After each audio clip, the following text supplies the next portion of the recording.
ਵਾਹਿਗੁਰੂ ਸਾਹਿਬ ਜੀ।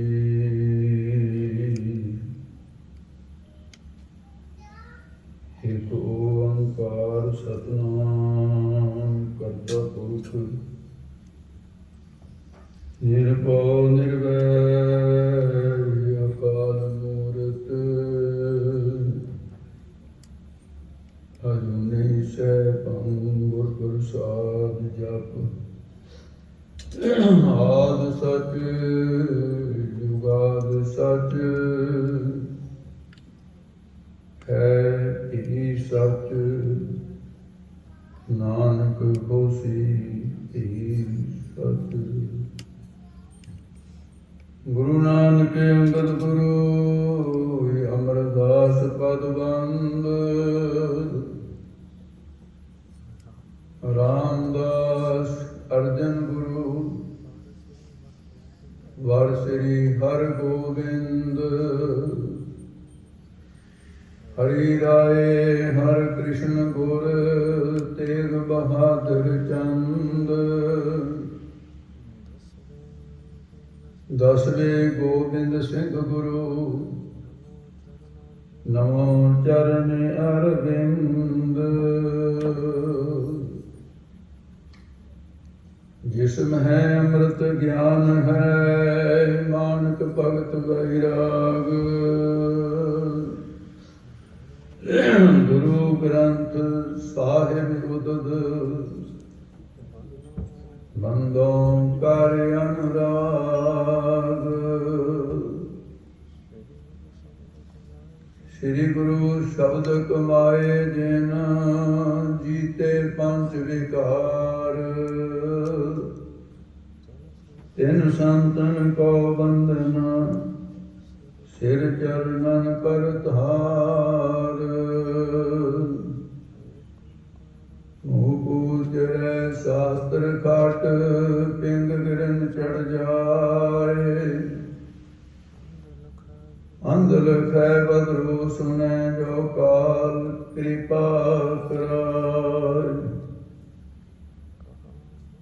ਕਹਾਂ ਬੁੱਧ ਪ੍ਰਭ ਤੁਝ ਹਮਾਰੇ ਵਰਨ ਸਕੈ ਮਹਿਮਾ ਜੋ ਤਿਹਾਰੇ।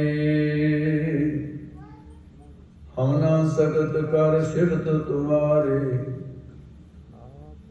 ਆਪ ਲਿਹੋ ਤੁਮ ਕਥਾ ਸੁਧਾਰੇ। ਹਮ ਨਾ ਸਕਤ ਕਰ ਸਿਫਤ ਤੁਮਾਰੇ ਆਪ ਲਿਹੋ ਤੁਮ ਕਥਾ ਸੁਧਾਰੇ। ਵਾਹਿਗੁਰੂ ਜੀ ਕਾ ਖਾਲਸਾ ਵਾਹਿਗੁਰੂ ਜੀ ਕੀ ਫਤਿਹ। ਪਰਮ ਸਤਿਕਾਰਯੋਗ ਗੁਰੂ ਸਾਹਿਬ ਜੀ ਦੀ ਸਾਜੀ ਨਵਾਜੀ ਗੁਰੂ ਸਰੂਪ ਗੁਰੂ ਖਾਲਸਾ ਸਾਧ ਸੰਗਤ ਜੀਓ, ਆਪ ਸਰਬੱਤ ਸੰਗਤਾਂ ਜੋ ਵੀ ਮਾਈ ਭਾਈ ਸਤਿਗੁਰਾਂ ਦੇ ਪਾਵਨ ਪਵਿੱਤਰ ਹਜ਼ੂਰੀ ਦੇ ਅੰਦਰ ਸੁਸ਼ੋਭਿਤ ਹੋ ਸ਼ਾਮਾਂ ਦੇ ਵਕਤ ਦੇ ਦੀਵਾਨ ਸਜੇ ਹਨ। ਸਜੇ ਹੋਏ ਦੀਵਾਨ ਵਿੱਚ ਆਪ ਜੀ ਨੇ ਸੋਦਰ ਦੀ ਬਾਣੀ ਦੇ ਜਾਪ ਤੋਂ ਉਪਰੰਤ ਇੱਥੋਂ ਕੀਰਤਨ ਦੀ ਸੇਵਾ ਨਿਭਾਉਣ ਵਾਲੇ ਭਾਈ ਜਸਵਿੰਦਰਪਾਲ ਸਿੰਘ ਜੀ ਬੜਾ ਸੁੰਦਰ ਕੀਰਤਨ ਆਪ ਜੀ ਨੂੰ ਸਰਵਣ ਕਰਾਇਆ ਹੈ। ਸੋ ਆਓ ਜੋ ਸਮਾਂ ਕਥਾ ਵਾਸਤੇ ਨਿਯਤ ਹੈ ਉਹਦੇ ਅਨੁਸਾਰ ਲਾਭ ਪ੍ਰਾਪਤ ਕਰੀਏ। ਸਤਿਗੁਰੂ ਮਹਾਰਾਜ ਸਾਹਿਬ ਜੀ ਦਾ ਜੋਤੀ ਜੋਤ ਸਮਾਉਣ ਦਾ ਪਾਵਨ ਦਿਹਾੜਾ ਹੈ। ਸਾਹਿਬ ਸ੍ਰੀ ਗੁਰੂ ਰਾਮਦਾਸ ਮਹਾਰਾਜ ਜੀ ਜੋ ਅੱਜ ਦੇ ਦਿਨ 1638 ਵਿਕਰਮੀ ਸੰਮਤ, ਕਿਉਂਕਿ ਗੁਰੂ ਗ੍ਰੰਥ ਸਾਹਿਬ ਜੀ ਦੀ ਬਾਣੀ और साडा इतिहास जो है वो विक्रमी संत नाल चलदा। इस करके जिन्ने भी पुराने स्रोत ने वो सब विक्रमी संत अनुसार। श्री गुरु ग्रंथ साहिब जी महाराज ने जो साढ़े 11वें गुरु साहिबान हैं उन्हों की आवाज़ के विच भी विक्रमी संगत ही बोलेगी। आवन 78 है, जान 97 है, होर भी उठ सी मंग का किला। ये समझ पढ़ोगे तो फिर विक्रमी निकले। 12 माह पढ़ोगे तो वह भी विक्रमी संगत का होगा। तुखारी राग का 12 माह है या माझ राग का पहले पातशाह का गुरु अर्जन देव जी का, ये दोनों 12 माह हैं। तुखारी राग का गुरु नानक साहब जी का है, माझ राग का गुरु अर्जन देव जी। ये सब विक्रमी संगत के अनुसार। तो फिर रुत्तां की बाणी आएगी, खट रुत्तां का, 6 रुत्तां का बेब है, वह भी विक्रमी संगत। चित्तां की बाणी आएगी, वह भी विक्रमी संगत। 7 वारां की बाणी आएगी, वह भी विक्रमी संगत। इस करके ये जी पिछे जे विचार चली सी ये तो बामणों का कैलेंडर है, सही मनना नहीं है। असल दे विच ब्योंतबंदी तो बड़ी गहरी सी, वो फेल हो गई उन्होंने।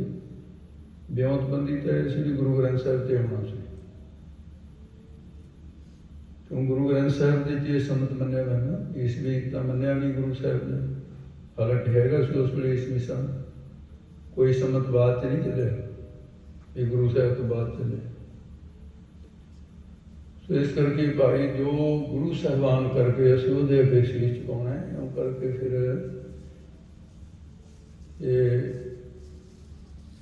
पुरातनता के अनुसार जिन्हें भी साढ़े पुराने ज्ञानी सिंह साहबान महापुरुष हैं वो विक्रमी संमत का ही वेरवा दे के विचार करेंगे। जे किसी ने दूसरा संत कढ़ना है, 57 साल का फर्क है, वो अपना दूसरा कढ़ को कैलकुलेशन करके कितनी बड़ी गल है, 57 साल का फर्क है। तो महाराज साहब जी 1638 विक्रमी संमत भादरों सुदी 30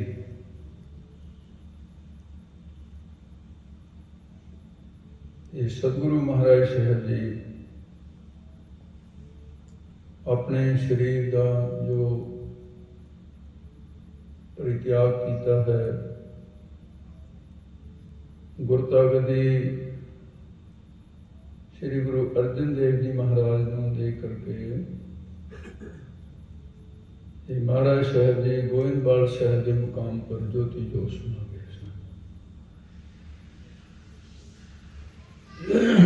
आप जी अजय गुरु साहब की सेवा के सन, जदों माता मनसा देवी जी ने गुरु साहब ने चेते कराया कि महाराज बीबी भावी जवान हो गई है,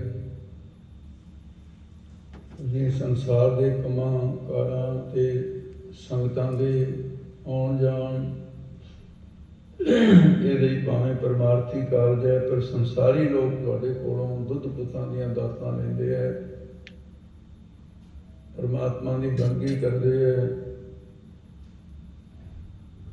ये विच आप जी नूं बेल नहीं लगता, क्योंकि मैं देख रही हाँ दिल्ली का तख्त भी तुहाडे अगे झुकदा है। नंगे पैरी अकबर ने नमस्कार की है, जोड़ा नहीं सी पाया,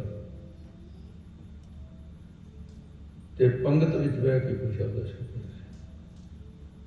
ये पहली बार होया सी गोविंदवाल साहब विच, जिथे हिंदुस्तान का शहनशाह और हिंदुस्तान का गरीब एको ही थां बह के भोजन चक रहे सन। पहला कभी ऐसा होया नहीं सी। ਤੇ ਗੁਰੂ ਸਾਹਿਬ ਨੇ ਕਿਹਾ ਸੀ ਜਿਹਨੇ ਮੈਨੂੰ ਮਿਲਣਾ ਪਹਿਲਾਂ ਬਈ ਪੰਗਤ ਦੀ ਸਾਂਝ ਕਰੇ, ਸੰਗਤ ਦੀ ਸਾਂਝ ਬਾਅਦ ਵਿੱਚ ਕਰੇ। ਪਹਿਲੇ ਪੰਗਤ ਪਾਛੇ ਸੰਗਤ, ਇਹ ਮਹਾਰਾਜ ਨੇ ਲਿਖ ਕੇ ਲਾਇਆ। ਇਸ ਕਰਕੇ ਗਰੀਬ ਨਿਵਾਸ ਸਤਿਗੁਰੂ ਨੇ ਤੇ ਉਸ ਵੇਲੇ ਫਿਰ ਅਣਥੱਕ ਸੇਵਾ ਕਰਨ ਵਾਲੇ, ਸੇਵਾ ਤਾਂ ਬਹੁਤ ਸਾਰੇ ਕਰਦੇ ਹਨ, ਪਰ ਜਿਹੜੀ ਗੁਰੂ ਰਾਮਦਾਸ ਮਹਾਰਾਜ ਨੇ ਕੀਤੀ ਉਹ ਸੇਵਾ ਸੀ ਜਿਹੜੀ ਗੁਰੂ ਅਮਰਦਾਸ ਮਹਾਰਾਜ ਨੇ ਜਿਵੇਂ ਕੀਤੀ ਸੀ, ਜਿਵੇਂ ਗੁਰੂ ਅੰਗਦ ਦੇਵ ਮਹਾਰਾਜ ਨੇ ਕੀਤੀ। ਇਹ ਢੰਗ ਤਰੀਕਾ ਥੋੜ੍ਹਾ ਜਿਹਾ ਵੱਖਰਾ ਹੈ, ਅੱਜ ਸਾਡੇ ਕੋਲ ਨਹੀਂ ਹੈ। ਸੇਵਾ ਕਰਨੀ ਔਖੀ ਨਹੀਂ, ਸੇਵਾ ਦਾ ਫਲ ਸਾਹਮਣਾ ਬਹੁਤ ਔਖਾ ਹੈ। ਤਾਂ ਸੇਵਾ ਕਰਨ ਦੀ ਔਖੀ, ਗੁਰਪੀਰਾਂ ਕੀ ਚਾਕਰੀ ਮਹਾਂ ਕਰੜੇ ਸੁਖਸਾਰ, ਸੌਖੀ ਤਾਂ ਨਹੀਂ ਹੈ, ਪਰ ਇਸ ਮੁਕਾਬਲੇ ਵਿੱਚ ਸੌਖੀ ਹੈ ਜਿਹੜੀ ਮੈਂ ਗੱਲ ਕਰ ਰਿਹਾ। ਧਨ ਕਮਾਉਣਾ ਹੈ ਤਾਂ ਔਖਾ, ਪਰ ਧਨ ਸਾਂਭਣ ਦੇ ਨਾਲੋਂ ਔਖਾ ਨਹੀਂ ਹੈ ਕਮਾਉਣਾ। ਕਮਾਉਣਾ ਸੌਖਾ ਹੈ ਤੇ ਧਨ ਨੂੰ ਸਾਂਭਣਾ ਉਦੋਂ ਕਈ ਹਿੱਸੇ ਜ਼ਿਆਦਾ ਔਖਾ ਹੈ। ਭਜਨ ਸਿਮਰਨ ਕਰਨਾ ਉਨਾ ਔਖਾ ਨਹੀਂ, ਉਸ ਤਰ੍ਹਾਂ ਤਾਂ ਔਖਾ ਹੈ। ਆਖਾਂ ਜੀਵਾ ਬਿਸਰੇ ਮਰ ਜਾਓ, ਆਖਣੇ ਔਖਾ ਹੈ ਤਾਂ ਔਖਾ, ਪਰ ਅਗਲੀ ਗੱਲ ਦੇ ਮੁਕਾਬਲੇ 'ਚ ਸੌਖਾ ਹੈ। ਜਿੰਨਾ ਨਾਮ ਸਿਮਰਨ ਕਰਕੇ ਬਾਣੀ ਪੜ੍ਹ ਕੇ ਉਹਦਾ ਫਲ ਸਾਂਭਣਾ ਔਖਾ ਹੈ, ਉਹਦੇ ਮੁਕਾਬਲੇ 'ਚ ਇਹ ਪੜ੍ਹਨਾ, ਸੁਣਨਾ, ਵਿਚਾਰਨਾ, ਨਾਮ ਜਪਣਾ ਸੌਖਾ ਹੈ। ਇਸੇ ਤਰ੍ਹਾਂ ਜਿਹੜੀ ਸੇਵਾ ਹੈ, ਸੇਵਾ ਕਰਨੀ ਸੌਖੀ ਹੈ ਤੇ ਇਹਦਾ ਫਲ ਸਾਂਭਣਾ ਬਹੁਤ ਔਖਾ ਹੈ, ਕਿਉਂਕਿ ਇੱਕ ਨਿਯਮ ਬਣਾਇਆ ਗਿਆ ਹੈ।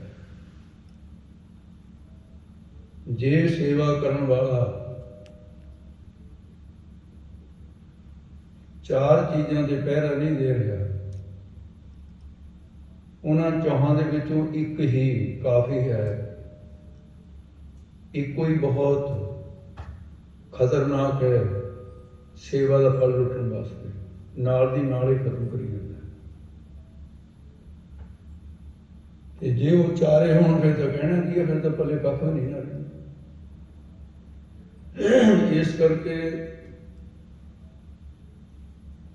ਕੁਛ ਲੋਕ ਨੇ ਜਿਹੜੇ ਥੋੜਾ ਧਨ ਕਮਾ ਕੇ ਵੀ ਜੋੜ ਲੈਂਦੇ ਆ। ਕੁਛ ਲੋਕ ਨੇ ਆਮਦਨ ਕੋਈ ਜ਼ਿਆਦਾ ਨਹੀਂ ਲੇਕਿਨ ਧਨ ਜੋੜਿਆ ਹੋਇਆ, ਬਹੁਤ ਲੋਕ ਨੇ। ਕੁਛ ਲੋਕ ਐਸੇ ਨੇ ਜਿਹੜੇ ਅਰਬਾਂਪਤੀ ਵੀ ਕੰਗਾਲ ਨੇ, ਉਹਨਾਂ ਦੇ ਪੱਲੇ ਕੁਛ ਹੋ ਨਹੀਂ, ਉਹ ਬੱਲਾ ਬੱਲੇ ਦੇਸੀ ਜੁੜੇ।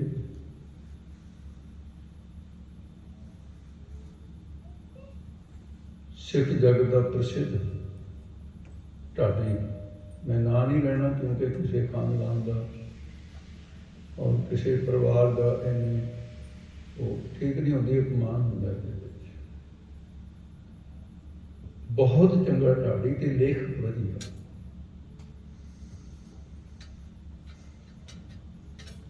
ਤੇ ਅੰਤਲੇ ਸਵਾਸਾਂ ਦੇ ਉੱਤੇ ਪੁਰਾਣੀ ਸਾਂਝ ਚੇਤੇ ਕਰਕੇ ਮੈਨੂੰ ਫੋਨ ਕੀਤਾ, ਆਵਾਜ਼ ਸਮਝ ਨਾ ਆਈ। ਜਦੋਂ ਨੇ ਥੋੜੀ ਜਿਹੀ ਇਸ ਤਰ੍ਹਾਂ ਦੀ ਆਵਾਜ਼ ਵੀ, ਮੈਂ ਤਾਂ ਜੀ ਫਲਾਣਾ ਬੋਲਦਾ, ਕੀ ਗੱਲ ਹੋ ਗਈ, ਆਵਾਜ਼ ਪਹਿਚਾਣੀ ਨਹੀਂ ਜਾ ਰਹੀ। ਕਹਿੰਦਾ ਜੀ ਮੈਨੂੰ ਤਾਂ ਸਾਲ ਹੋ ਗਿਆ ਮੰਜੇ ਤੇ ਪਏ, ਕਿਡਨੀਆਂ ਮੇਰੀਆਂ ਫੇਲ ਹੋ ਗਈਆਂ, ਸਰੀਰ ਮੇਰਾ ਸਾਥ ਨਹੀਂ ਦੇ ਰਿਹਾ, ਔਰ ਦਵਾਈ ਵਾਸਤੇ ਵੀ ਪੈਸੇ ਨਹੀਂ। ਇਹ ਦੁਖਦਾਈ ਬਾਤ ਸੀ।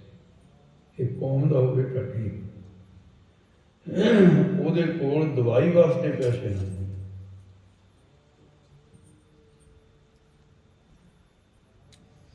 ਮੈਂ ਕਿਹਾ ਵੀ ਇੰਨਾ ਟਾਈਮ ਵੀ ਲਗਾਇਆ ਤੇ ਪਹਿਲੇ ਫੋਨ ਕਰ ਲੈਣਾ ਸੀ। ਇਹ ਥੋੜ੍ਹਾ ਬਹੁਤ ਜਿੰਨਾ ਕਰਨ ਕਰਾਉਣ ਜੋਗੇ ਆ, ਭਾਵੇਂ ਸਾਡੀ ਸੰਸਥਾ ਹੈ ਤਾਂ ਗਰੀਬ ਦੀ ਹੋ, ਜ਼ਿੰਮੇਦਾਰੀਆਂ ਬੜੀਆਂ ਨੇ। 2 ਗੁਰੂ ਘਰਾਂ ਦੀ ਸੇਵਾ ਚੱਲਦੀ ਨੂੰ 20-20 ਸਾਲ ਹੋ ਗਏ, ਪੂਰੀ ਨਹੀਂ ਹੋਈ ਅਜੇ। ਵਿਦਿਆਲੇ ਦੀ ਬਿਲਡਿੰਗ, ਉਹਦੇ ਵਿੱਚ ਵੀ ਅੱਧਾ ਲੰਗਰ ਜੇ ਟੀਨਾ ਨੂੰ ਉਹਦੇ ਉੱਤੇ ਅੱਧੇ ਦੇ ਉੱਤੇ ਲੈਂਟਰ ਪੈ ਸਕਿਆ, ਕਿਉਂਕਿ ਜਦੋਂ ਮੰਗਣੇ ਨਹੀਂ ਕਿਸੇ ਤੋਂ, ਮੰਗੇ ਬਿਨਾਂ ਲੋਕ ਪੈਸੇ ਨਹੀਂ ਦਿੰਦੇ, ਅਗਰਾਈਆਂ ਤੋਂ ਬਿਨਾਂ ਲੋਕ ਸੂਤ ਨਹੀਂ ਆਉਂਦੇ। ਅਤੇ ਮਹਾਰਾਜ ਸਾਹਿਬ ਜੀ ਨੇ 1997 ਵਿੱਚ ਭੇਜਿਆ ਮੈਨੂੰ ਬਾਅਦ ਦੇ ਵਿੱਚ, ਅਤੇ ਮੇਰਾ ਮੂੰਹ ਨੂੰ ਚੁੱਕਣ ਲਾ ਦਿੱਤੀ ਵੀ ਕਿਸੇ ਤੋਂ ਮੰਗਣਾ ਨਹੀਂ। ਦੇਹ ਪਈ ਤੋਂ ਖੇ ਪਈ, ਇਹ ਮਹਾਂਪੁਰਖਾਂ ਨੇ ਪੜ੍ਹਾਇਆ ਸੀ। ਜਦੋਂ ਐਂ ਸਕਦਾ ਵੀ ਦੇ ਮੈਨੂੰ ਕੁਛ, ਚਾਹੇ ਗੁਰਦੁਆਰੇ ਵਾਸਤੇ ਮੰਗਣਾ, ਦੇਹ ਪਈ ਤੋਂ ਖੇ ਪਈ, ਮਿੱਟੀ ਹੋ ਗਈ ਉਸੇ ਵੇਲੇ। ਗੁਣ ਗੌਰਵ ਪਿੱਠ ਦੇ, ਦੋ ਚੀਜ਼ਾਂ ਉਹਦੀ ਪਿੱਠ ਦੇ ਦਿੰਦੀਆਂ। ਜਦੋਂ ਹੱਥ ਅੱਡ ਲੈਣ ਕਿਸੇ ਅੱਗੇ, ਇੱਕ ਤਾਂ ਗੁਣ ਨਸ਼ਟ ਹੋ ਗਿਆ, ਦੂਸਰੀ ਵਡਿਆਈ ਵੀ ਖਤਮ ਹੋ ਗਈ। ਇਸ ਕਰਕੇ ਸੰਥਿਆ ਪਕਾਈ ਹੋਈ ਸੀ। ਅਤੇ ਮੈਂ ਉਹਨੂੰ ਕਿਹਾ ਵੀ ਦੇਖ, 2 ਸਾਲ ਹੋ ਗਏ ਬਾਹਰ ਨਹੀਂ ਜਾ ਸਕੇ, ਲੰਗਰ ਦਾ ਖਰਚਾ ਅੱਗੇ ਨਾਲੋਂ ਵਧਿਆ ਕੋਵਿਡ ਦੇ ਵਿੱਚ, ਅਤੇ ਲੰਗਰ ਨੂੰ ਜਿੰਦਾ ਨਹੀਂ ਸੀ ਲਾ ਸਕਦੇ, ਅਤੇ ਵਿਦਿਆਰਥੀ ਵੱਧ ਗਏ, ਅਤੇ ਜੋ ਸਾਲ ਦਾ ਖੂਨ ਇਕੱਠਾ ਹੁੰਦਾ ਸੀ ਲੋਕਾਂ ਦਾ, ਉਹ ਸਾਲ ਲੰਘ ਜਾਂਦਾ ਸੀ ਉਹਦੇ ਨਾਲ। ਇਹ ਰੱਬ ਨੇ ਪ੍ਰਾਰੰਭ ਇਉਂ ਬਣਾਈ ਸੀ, ਪਰ ਬਲਿਹਾਰ ਗਈ ਉਸ ਵਕਤ ਉੱਥੇ ਬੈਠਿਆਂ ਨੂੰ ਵੀ ਪਹੁੰਚਦਾ ਰਿਹਾ ਜਿੰਨਾ ਕੁ ਰਾਸ਼ਨ ਪਾਣੀ ਚਾਹੀਦਾ ਸੀ ਨਾ। ਕਥਾ ਆਰੰਭ ਕਰਨ ਲਈ 1.5 ਸਾਲ ਦੇ ਵਿੱਚ ਉਹ ਕਥਾ ਸੰਪੂਰਨ ਹੋਈ। 7ਵੀਂ ਕਥਾ ਨੈੱਟ 'ਤੇ ਆ ਗਈ, ਮਤਲਬ ਤੁਸੀਂ ਸੁਣ ਸਕਦੇ ਹੋ। ਅਤੇ ਮੈਂ ਉਹਨੂੰ ਕਿਹਾ ਵੀ ਇਸ ਤਰ੍ਹਾਂ ਦੇ ਹਾਲਾਤ ਤੂੰ ਖੁਦ ਜਾਣਦਾ ਵੀ ਉਹਨਾਂ ਧਰੀਆਂ ਦੇ ਵਿੱਚ ਉੱਤਾ ਨਹੀਂ ਹੈ, ਪਰ ਐਡੀ ਵੀ ਨਹੀਂ ਗੱਲ ਵੀ ਅਸੀਂ ਇੰਨੀ ਕੁ ਨਹੀਂ ਮਦਦ ਕਰ ਸਕਦੇ, ਕੋਈ ਗੱਲ ਨਹੀਂ ਹੈਗੀ ਵੀ। ਪਰ ਇਹਦੇ ਨਾਲ ਵਧੀਆ ਗੱਲ ਇਹ ਹੈ ਵੀ ਜਿਸ ਸ਼੍ਰੋਮਣੀ ਕਮੇਟੀ ਦਾ ਤੂੰ ਢਾਡੀ ਰਿਹਾ ਅਤੇ ਉਹਨਾਂ ਦੀਆਂ ਅੱਖਾਂ ਬਿਲਕੁਲ ਹੀ ਬੰਦ ਹੋ ਗਈਆਂ, ਨਹੀਂ ਦਿਸਦਾ ਕੁਛ, ਰੋ ਪਿਆ। ਚਲੋ ਮੈਂ ਗੁਰਪ੍ਰੀਤ ਸਿੰਘ ਨੂੰ ਕਿਹਾ, ਬੇਟਾ ਤੇਰੇ ਕਰਨ ਦਾ ਕੰਮ ਹੈ ਇਹ ਉਹ ਵੀ ਤਾਂ ਮੁੱਦੇ ਲੈ ਕੇ ਇਹਨਾਂ ਦੇ ਦੁਆਲੇ ਹੋਣਾ। ਇਹਨਾਂ ਨੂੰ ਪੁੱਛ ਵੀ ਢਾਡੀ ਐਂ ਰੋਲਿਆ ਕਰਨਗੇ, ਰਾਗੀ ਐਂ ਰੋਲਿਆ ਕਰਨਗੇ ਕੌਮ ਦੇ, ਫਿਰ ਕੱਲ੍ਹ ਨੂੰ ਕੌਣ ਕਰੂਗਾ? ਚਲੋ ਜੀ, ਕਰ ਕਰਾ ਕੇ ਉਹ ਇੱਕ ਵੱਖਰਾ ਵਿਸ਼ਾ ਉਹਦੀ ਮਦਦ ਕੀਤੀ।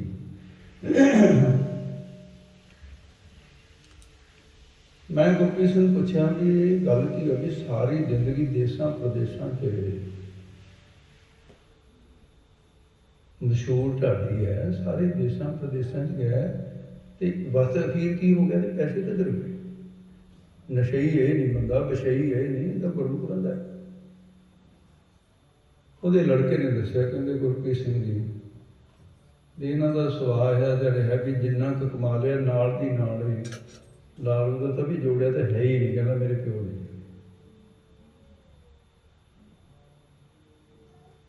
ਅਤੇ ਮੈਂ ਇੱਕ ਮਿਸਾਲ ਦਿੱਤੀ ਹੈ ਕਿ ਜਿਹੜਾ ਕਮਾਈ ਜਾਵੇ ਨਾਲ ਦੀ ਨਾਲ ਖਾਈ ਜਾਵੇ।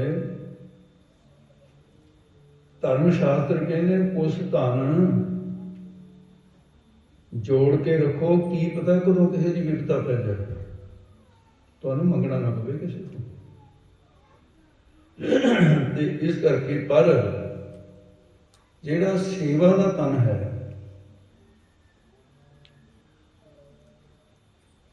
ਪਹਿਲਾਂ ਕਮਾਉਣਾ ਔਖਾ, ਪਰ ਇਹਨੂੰ ਸਾਂਭ ਕੇ ਰੱਖਣਾ ਜ਼ਿਆਦਾ ਔਖਾ ਹੈ। ਉਹ ਕੀ ਹੈ? ਇਹਦੇ 4 ਦੁਸ਼ਮਣ ਨੇ ਸੇਵਾ ਦੇ। ਤੁਸੀਂ ਭਾਵੇਂ ਭਾਂਡੇ ਮਾਂਜਦੇ ਹੋ, ਦੁਸ਼ਮਣ ਤੁਹਾਡੇ ਦੁਆਲੇ ਹੈ। ਝਾੜੂ ਮਾਰਦੇ ਹੋ, ਦੁਸ਼ਮਣ ਉੱਥੇ ਖੜਾ ਤੁਹਾਡੇ ਅੱਗੇ। ਤੁਸੀਂ ਕੋਈ ਵੀ ਸੇਵਾ ਕਰੋ ਗੁਰੂ ਘਰ ਦੀ, ਜੋੜਿਆਂ ਦੀ ਸੇਵਾ ਕਰੋ, ਦੁਸ਼ਮਣ ਉੱਥੇ ਵੀ ਖੜਾ ਹੈ। ਜਿਹੜੇ ਬੰਦੇ ਨੂੰ ਪਤਾ ਚੱਲ ਜਾਏ ਕਿ ਦੁਸ਼ਮਣ ਮੇਰੇ ਮਗਰ ਲੱਗਿਆ ਹੋਇਆ ਹੈ, ਚੋਰ ਮੇਰੇ ਮਗਰ ਲੱਗਿਆ ਹੋਇਆ ਹੈ, ਉਹ ਸਾਵਧਾਨ ਹੋ ਜਾਂਦਾ ਹੈ, ਕਹਿੰਦਾ ਲੁੱਟਣ ਨਹੀਂ ਦੇਣਾ, ਜਾਗਦਾ ਰਹਿਣਾ ਹੈ, ਖਬਰਦਾਰ ਰਹਿਣਾ ਹੈ। ਜਿਹੜਾ ਜਾਗਦਾ ਰਹੇਗਾ ਲੁੱਟਿਆ ਨਹੀਂ ਜਾਏਗਾ। ਸੁੱਤੇ ਨੂੰ ਲੁੱਟਦੇ। ਸੋਣਾ ਕੀ ਹੈ? ਅਗਿਆਨਤਾ ਦੀ ਨੀਂਦ ਵਿੱਚ, ਅਵਿਦਿਆ ਦੀ ਨੀਂਦ ਵਿੱਚ ਸੌਂ ਜਾਣਾ। ਫਿਰ ਸੇਵਾ ਦੇ ਦੁਸ਼ਮਣ 4। ਪਹਿਲਾ ਦੁਸ਼ਮਣ ਹੈ ਭਾਂਡੇ ਗੁਰੂ ਘਰ ਮਾਂਜਦਾ, रोटियां पकाउंदा है, लंगर वरताउंदा है, सफाई करता है, लैटरिन साफ करता है, कुछ भी करता है, पर मन के अंदर काम वासना भड़की हुई है तो उत्थे मंदा झक ही जाता है तो मंदा चित भी जाता है। इस काम दुश्मन ने यदी सेवा के फल नूं नाल दी नाल नष्ट कर दिता। हाथी का इशनान करिया ते ना करिया एक बराबर है, खेत तो उदों वध पा लैंदा है। हाथी ने इशनान किया तो सुके पिंडे के उत्ते तो मिट्टी इन्नी नहीं खड़ती जिन्नी फिर गिले पिंडे से खड़ जाती है। तो इस करके पहला दुश्मन ये है। मैं आप जी को बेनती करा कि जोड़े गुरु ग्रंथ साहब ने दुश्मन कहे मैं उन्होंने आई ना लवांगा तो उन्होंने एक प्रमाण दे के भी इनू भी आ भाई गुरु ग्रंथ साहब की आवाज़ है, ये कोई कल्पना के आधार पर नहीं आप विचार रहे सक।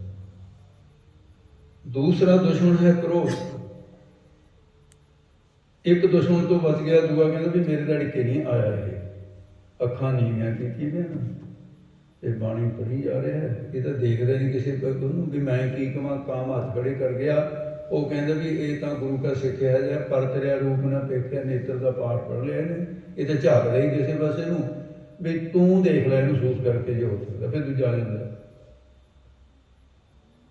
ये इन्हों का एका बड़ा सारे जिवें चोरों का एक आउंदा कहंदा मेरे धड़के नहीं आया, तू देख लै इहदा हत्थ भला मार के। दूसरा है क्रोध।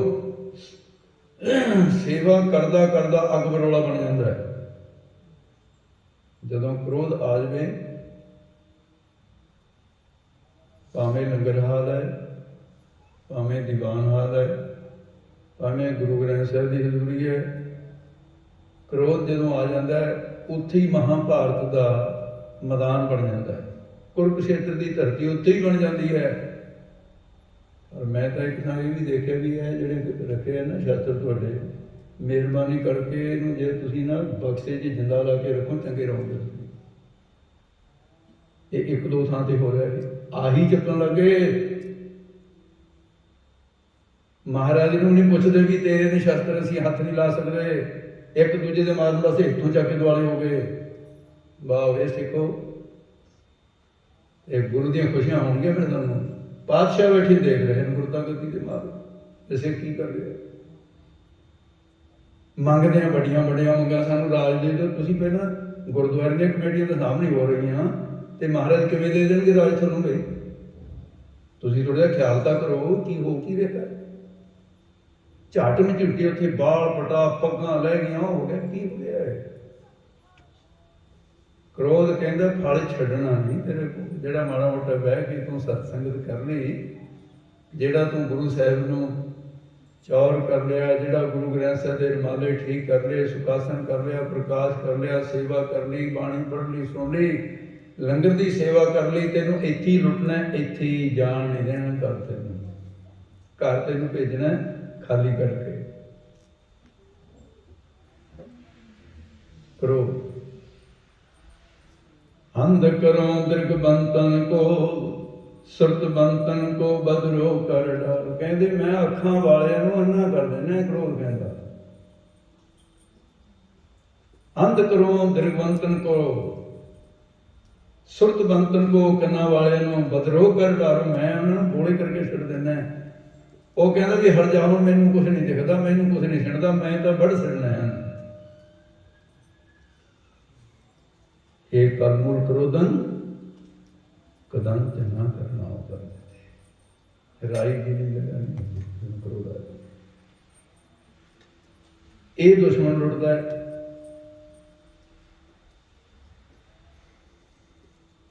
ते फिर देखते क्रोध के डिके नहीं आया, कहते भी ये तो गालां कढ़ के भी देख लिया, तो बड़ा बेशर्म है। वो तो छेड़दा है भी मूरा जिहा फल नश करना। वो कहता भी इहदे विच तां खिमा का गुण एडा बड़ा है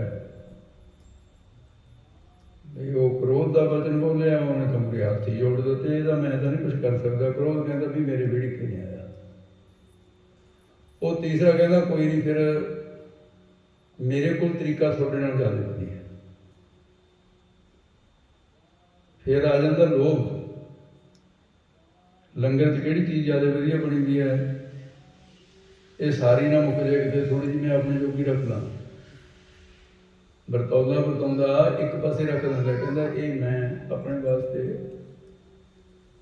मैं तो अखी देखिया हेमकुंड साहब की यात्रा नूं, उत्थे गुरुद्वारे क्योंकि संगत सी बाली, ये संगत ज़्यादा होने करके भाई कुछ उस वेले चलो शरीर भी बलवान सी। 18 ट्रकों से देख लो कितनी संगत हो सकती है, कि गिणती का बहाल ही नहीं सी। 18 ट्रक से ਗੱਡੀਆਂ, वो सारे तो पहला जाके आटा गुन्नना, नाल बली सिंह ला के आटा गुन्नना आप अपने हथी, तवी तैयार करके दाल सब्जी, तो संगतां नूं आउंदे नूं कहना भी भाई 20 रोटियां पका दे। बाबा जी थके हुए हैं, नहीं भाई आ जाओ, मिहनत है बस तुसीं पका लो तां तुझे एक यात्रा। वो एक थां ते जदों जोशी मट गए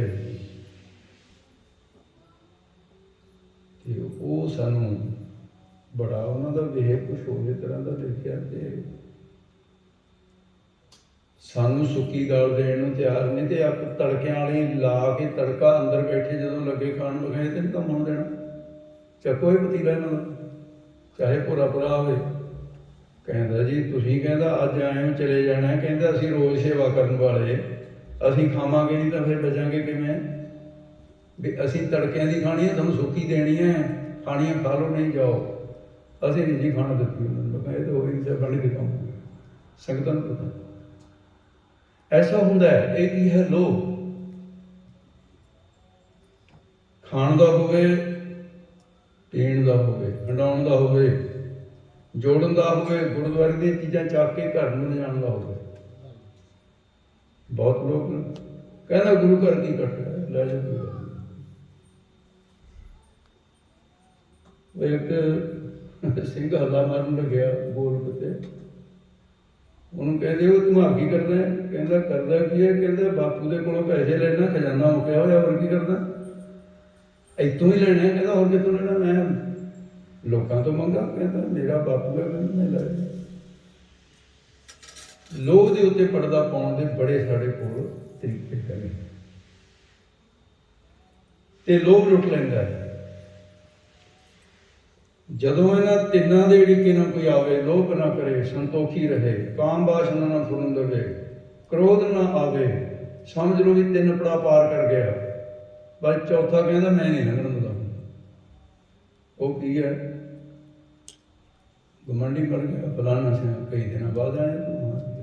अच्छा वो सच ऐ दस भी वो फलाना किवें सी बई? वो बड़ा माड़ा बंदा सी जी, छड्डो तुसीं ओहदियां बड़ियां, मैं जानदा ओहदियां करतूतां। खड़ा गुरुद्वारे करतूतां चिट्ठा पढ़ रहा वो किसी 10 मील ते बंदा जिहदी गल्लां कर रहा, निंदिया। गुरु घर तां जिवें सत्थ बनाते पुराने समय च बुढ़े बैठे होंदे सत्थां च, उत्थे निंदिया चुगली सब उन्होंने फिर उत्थे ही करना होंदा, खुंडां ते बैठिया। उन्होंने खुंड चर्चा कहते थे। वो खुंड चर्चा के कि हाँ रब दी गल्लां करते थे, आत्मा की विचार करते थे भी जीव ईश की एकता का विचार करना, यही गल्लां होंदियां। इहनूं कहंदे निंदिया जे ये 4 चीज़ां जिहड़ियां ये सेवा के फल नूं नष्ट कर दिंदियां। हुण इन्हां दा समुच्चा रूप एक पंक्ति दे विच ही लिखिआ है, ਉਹਨੂੰ ਧਿਆਨ ਜਿਹੜੇ ਤੁਹਾਡੇ ਵਿੱਚ ਗਿਆਨੀ ਸਿੰਘ ਬੈਠੇ ਨੇ, ਸਤਿਕਾਰਯੋਗ ਭਾਈ ਜਤਿੰਦਰ ਸਿੰਘ ਜੀ, ਤੁਸੀਂ ਵਧੀਆ ਗਿਆਨੀ ਹੋ। ਅਮਰਦੀਪ ਸਿੰਘ ਜੀ ਬੈਠੇ ਨੇ, ਇਹ ਰਿਸ਼ਤੇ ਕਰਦੇ ਆ, ਤੇ ਸੰਪਰਦਾ ਦੇ ਬੜੇ ਪ੍ਰਸਿੱਧ ਹਿਤੈਸ਼ੀ ਜੈਦਾਰ ਜੀ ਬੈਠੇ ਨੇ। ਤੁਸੀਂ ਸਾਰੇ ਇਹ ਪੰਕਤੀ ਕੰਠ ਕਰ ਲਓ। ਜਦੋਂ ਗੁਰਦੁਆਰੇ ਆਉਣਾ ਇੱਕ ਪਾਠ ਕਰੋ ਇਹਦਾ, ਸਾਵਧਾਨ ਕਰੋ ਆਪਣੇ ਆਪ ਨੂੰ ਕਿ ਇਹ ਚਾਰੇ ਮੈਨੂੰ ਲੁੱਟ ਨਾ ਲੈਣ, ਬਚ ਜਾਵਾਂਗੇ। ਕਾਮ ਨਾ ਬਿਸਰਿਓ, ਕ੍ਰੋਧ ਨਾ ਬਿਸਰਿਓ, ਲੋਭ ਨਾ ਛੂਟਿਓ ਦੇਵਾ, ਪਰ ਨਿੰਦਾ ਮੁਖ ਤੇ ਨਹੀਂ ਛੂਟੀ, ਨਿਰਫਲ ਭਈ ਸਭ ਸੇਵਾ। ਨਸ਼ਟ ਹੋ ਗਈ। गुरु अंगद देव जी ने सेवा की पर नष्ट नहीं होने दी। गुरु अमरदास जी ने सेवा की, नष्ट नहीं होने दी। तो गुरु रामदास महाराज ने सेवा की, सेवा का फल नष्ट नहीं होना, थाएं पै गई सारी। ते मनसा देवी जी के कहने को महाराज बीबी भाने जवान हो गई है, ये भी पढ़ लवो। कहते भागों वाली फिर कल मैनू कहेंगे तुसीं वरने चंगा लभ्या, तू ही दस दस। चलो ये दस भी किहा जा वर चाहिए, फिर वो है जा वर लभ लवांगे। सामने आउंदे श्री गुरु रामदास। चलो कुछ प्रचार जोरां ते यही है कि पहला नाम जेठा जो सी, जेठा तो असल जो पहले ही संतान पैदा होंगे सी उन्होंने जेठा पुत कहते सी। ना तो नहीं है कोई, ना तो रामदास ही है, वो जेठा जी एक जेठी संतान हो। ये नाम पुक गया होगा, मैं इसका विरोध नहीं करता, पर ना नहीं सी है। क्योंकि श्रीमान संत ज्ञानी गुरबचन सिंह जी इस गल नूं डट के कहते भी नहीं भाई, जे जेठा नाम होंदा किते दा लिखिया होंदा, ना भाई गुरदास ने गुरबाणी रामदास जेठा पुत सी। इस करके जेठा जेठा चलो गवांढियां ने शरीफ कबीले ने ये कहते होंगे, इन्होंने मतलब इशारा करके कहते ओ जेड़ा बच्चा, कहते देखो कितना सुंदर चेहरा है, कितना चौड़ा मत्था है, हसूं हसूं करता है, कदे किसी करी झाकदा ही नहीं है, टोकरी सिर दे उत्ते है, हर वक्त सेवा दे विच लग्या है। किड्डा शरीफ खानदान होएगा इस बच्चे का, किन्ने माता पिता होंगे भागों वाले जिन्होंने पैदा किया है। महाराज मेरी भानी वास्ते तो इहा जिहा वर लभ दो, कहते फिर तो लभ गए। किवें जी? कहते भागों वाली ये वर्गा होर कोई बनाया नहीं रब ने, ये वर्गा तो यही है। फिर तेरे जेवड़ तू है समझो, मेरा वर्ग कोई रब नहीं है, बस हो गया रिश्ता। महाराज कोई खानदान चलेना सी, टोकरी ढोने वाला है, इस तरह का कि पूछे तो अगे जी माता पिता चढ़ाई कर गए, मैं तो नानके बोल रहे हैं। माता जी कह लगी कि इस तरह थोड़ा भी है जिन्होंने मैं अपनी कुड़ी दे दें।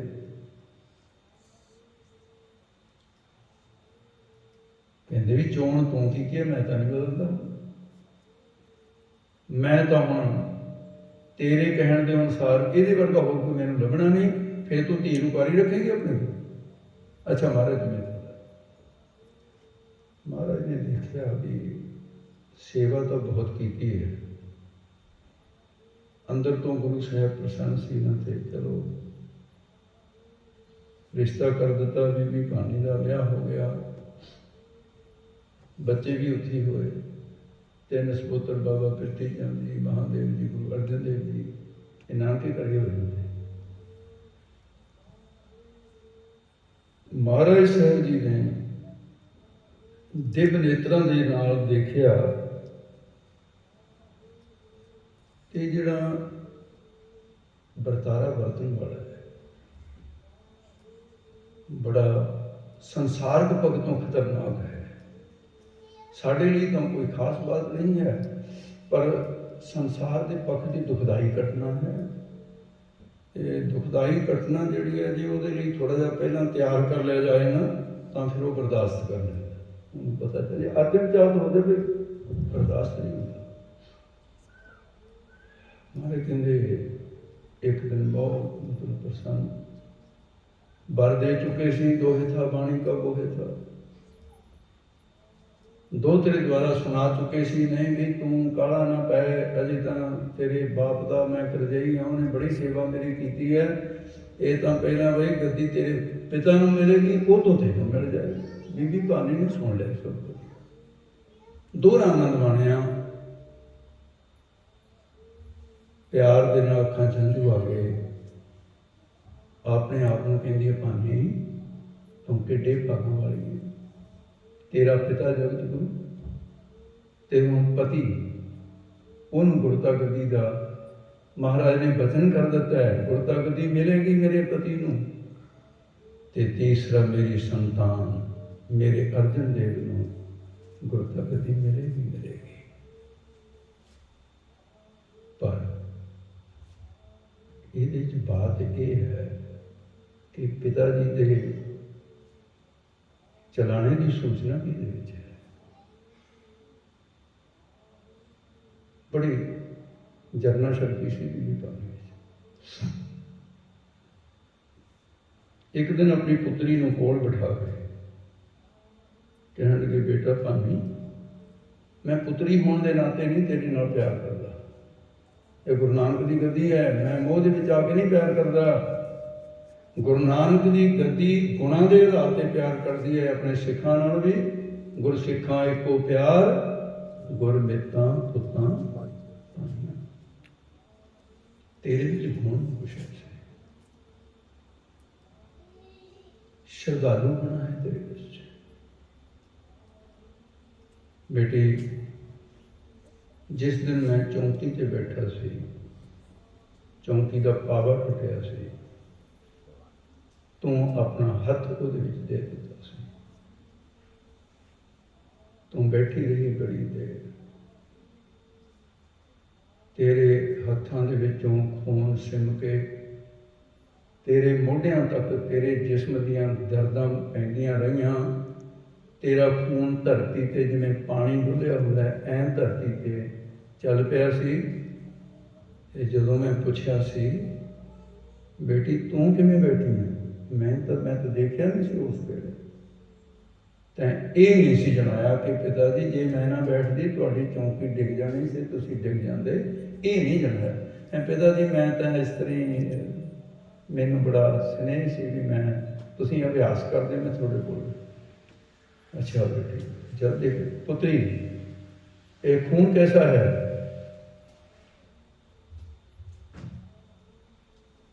बीबी पानी बोली, पहचान लो, तुहाडा ही है। खून के उत्ते डुले हुए तो ये नहीं कहा मेरा खून है, पहचान लो पिता जी तुहाडे खून। जब देखा गुरु अमरदास महाराज हाथ दे विच खुबियां हुई सिरतां अपने हाथ नाल कड़ियां, हथ घुटिया, कलावे च लै के कहंदे, पुत्री तेरे खून की धीरज तो पढ़नी है। पुत्री तेरा खून डोलन वाला नहीं है। महाराज की पढ़ रहे न अपनी पुत्री के खून चों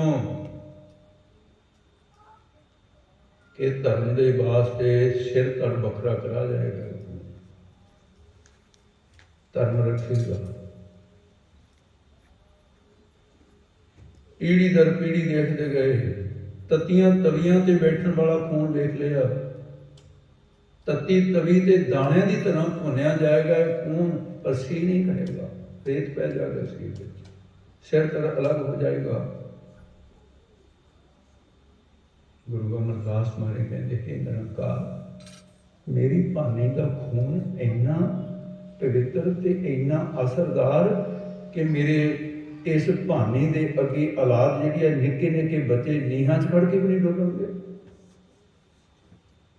एक वचन कहा कि भानी बेटी तेरे वर्गी ना तो पिछे कोई हुई है, ना हुण है, ना अगे नहीं होएगी। ये वचन इतिहास में पढ़ लेना। इन्ना समय च नहीं तेरे वर्गी।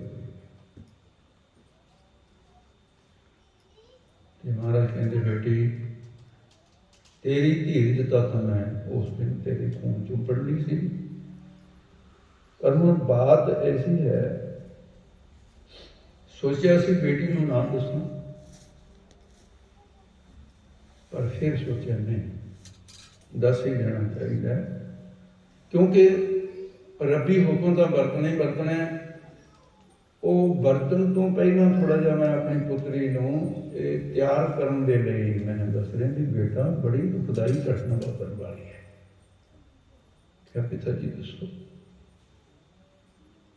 बेटा तेरे पति की उम्र समाप्त हो गई, मेरा जमाई ਉਹਦੀ जिंदगी ਇੰਨੀ ਕੁ ਲਿਖੀ ਸੀ, बच्चे होने से हो गए। ਹੁਣ ਮੈਂ ਤੈਨੂੰ ਇਹ ਪੁੱਛਦਾ, ਮੇਰੀ ਧੀਏ ਜਦੋਂ ਵਿਧਵਾ ਹੋ ਗਈ ਕੀ ਕਰੇਂਗੀ? ਬੀਬੀ ਪਾਣੀ ਰੋਈ ਨਹੀਂ, ਦੋਵੇਂ ਹੱਥ ਜੋੜ ਕੇ ਕਹਿਣ ਲੱਗੀ, ਪਿਤਾ ਮੈਂ ਇਸ ਗੱਲ ਨੂੰ ਲਾਜ ਨਹੀਂ ਲੱਗਣ ਦਿਆਂਗੀ।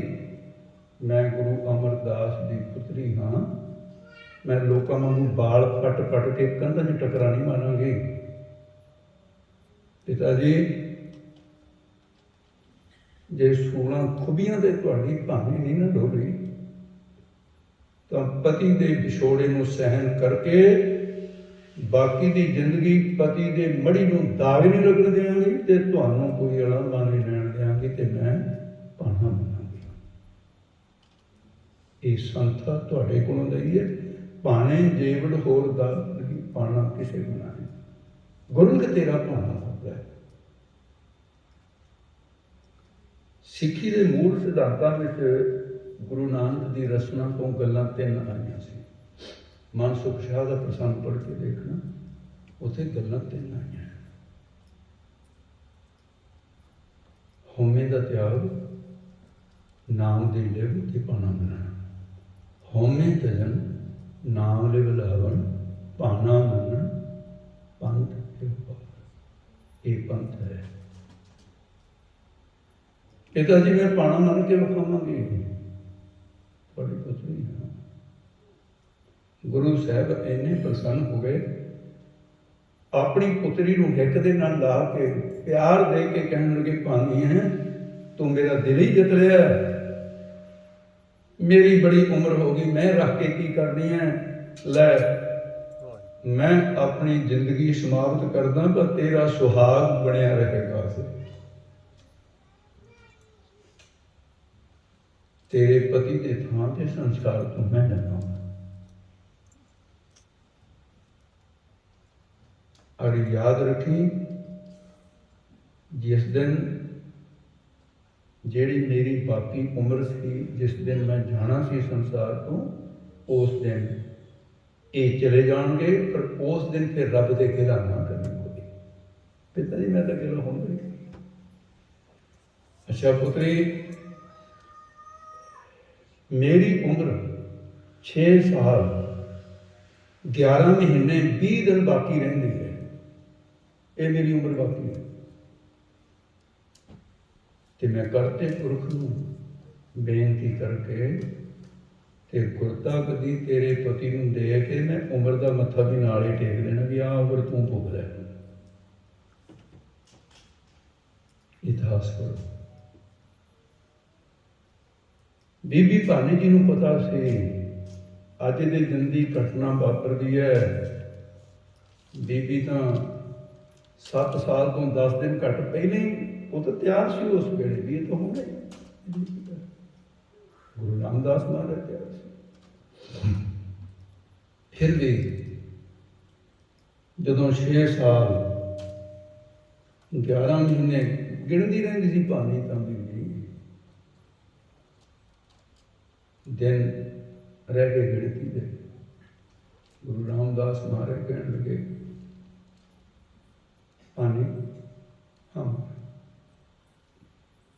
ਕਹਿੰਦੇ ਦੇਖ, ਪਤਾ ਤੈਨੂੰ ਵੀ ਅਤੇ ਪਤਾ ਮੈਨੂੰ ਵੀ, ਇਹ ਬੱਚਿਆਂ ਨੂੰ ਤਾਂ ਨਹੀਂ ਪਤਾ। ਪਿਤਾ ਜੀ ਨੂੰ ਕਿੰਨੀ ਦੇਰ ਹੋ ਗਈ ਹੈ? 6 ਸਾਲ ਲੰਘ ਗਏ, 11 ਮਹੀਨੇ ਲੰਘ ਗਏ, ਤੇ ਹੁਣ ਤਾਂ ਦਿਨ ਰਹਿੰਦੇ ਨੇ। ਯਾਦ ਹੈ ਤੇਰੇ? ਹਾਂ ਪਤੀ ਦੇ ਮੇਰੇ ਯਾਦ ਹੈ। ਮੈਨੂੰ ਪਤਾ ਹੈ ਕਿ ਤੁਹਾਡੀ ਉਮਰ 20 ਦਿਨ ਦੀ ਹੋਏਗੀ।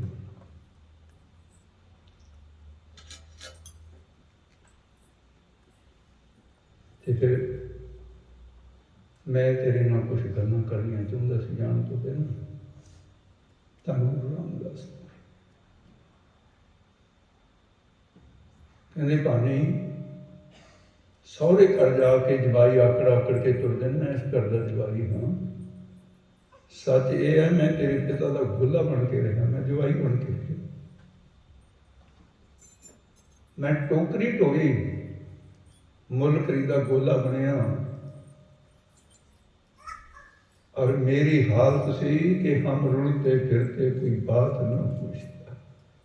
तेरे पिता ने गुरु अमरदास ने मैनू नवाज के गुरु बना दिता। तेरा रिश्ता मेरे नाल कीता। मैं तेरे पिता का तो सत्कार करता सी, पर उसकी पुत्री होने के नाते मैं तेरा भी सत्कार करता सी। भी तू गुरु मेरे गुरु पिता की अंश वंश है। फिर तेरी कुख तो तेरा लाल पैदा हुए। जिहड़ा अर्जन देव है ये तो कीमती लाल पैदा हुआ। मेरी आग्ञा मन के विखा दी तो गुरता गति का गुरु अमरदास के कहने अनुसार ये तो धुरां तो है, धुरां तो हुक्म है। इसलिए मैं हुण तेरे पुत्र नूं गुरता गति दे के रबी हुक्म अनुसार सचखंड चलिया। ते कोई वचन मेरे को कोई बद घट कहा हो गए गुरु अमरदास महाराज की पुत्री नूं बीबी पानी बैराग में जाके कहने लगे पति दे तुसी मेरे परमेश्वर हो। हर औरत का पति एक परमेश्वर का रुतबा रखता है औरत के लिए, जे औरत इस गल समझे। पर तुसी इकल्ले पति नहीं मेरे, तुसी जगत गुरु होए। गुरु नानक का स्वरूप धन भाव जदों गुरु नानक तीसरे जन्म च आया मैनू धी का मान भी दिता ते मैं उस गद्दी की सेवा भी की। फिर मैं चौथे जामे गुरु नानक दे तुहाडे स्वरूप की सेवा भी की गुरु नानक जान के। ते फिर धर्म सपत्नी का जिहड़ा कर्तव्य सी वो भी निभा दिता। ये हुण एक बेनती है को जिदन की शादी हुई है पिता जी ने तुहाडे लड़ने नूं ला दिता। मैं मंगया कि नहीं तुहाडे कोल कुछ पानी मैं देण जोगा की सी, मैं तो गरीब बंदा नहीं। तुसीं इस तरह ना कहो। गुरता गद्दी दे मालक रहे दीन दुनिया के पातशाह तुसीं। मैं तुहाडे कोलों गुरता गद्दी ते बैठण वाले गुरु दे कोलों सैकड़े हज़ारां लखां सिखां ने जाचना कर करके पता नहीं की मंगया होगा। मैं तो नहीं कदे मंगया। कहते नहीं, कहते फिर अज एक मैं नहीं है दसो। कहन लगी कि तो बाद संसार विच मैं रहना पसंद नहीं करती तो मैनू भी नाल ही लै चलो। गुरु साहब जी हस के कहन लगे जिस दिन पिता गुरु अमरदास महाराज ने कहा सी उन्होंने तो यह गल नहीं कही है कि तेरी भी उम्र नहीं, मेरी उम्र दसी कि तेरी ये नहीं। ये क्या अज्ञानियां वाली गल्लां कर रही हैं ज्ञानवान होकर। अवतारी पुरखों को जन्म देने वाली तेरी कुख ये शोभदी नहीं, तेरी प्रारब्ध बाकी है रहेगी। प्रारब्ध जिन्ना तेरा शरीर रहिंदा है। इस करके तू ये वचन कहने की लोड़ नहीं, तेरी सेवा प्रवान है। ते मैं चलिया और सचखंड जाके तेरी उड़ीक करूँगा। समय अनुसार तू भी आ जाना। सबना सौरे मंजना सब मुकलाल हार, नानक धन सुहागणी जिन से नाल प्यार। ते गुरु साहब जी गुरता गद्दी गुरु अर्जन देव जी नूं दे करके अज दे दिन है सभी हुक्म के अनुसार महाराज साहब जी जवान उम्रे से 47 साल किन्ने होंगे हैं। कोई बहुत ही बड़ी तो है नहीं, जिहड़ा बुढ़ापा आया सी।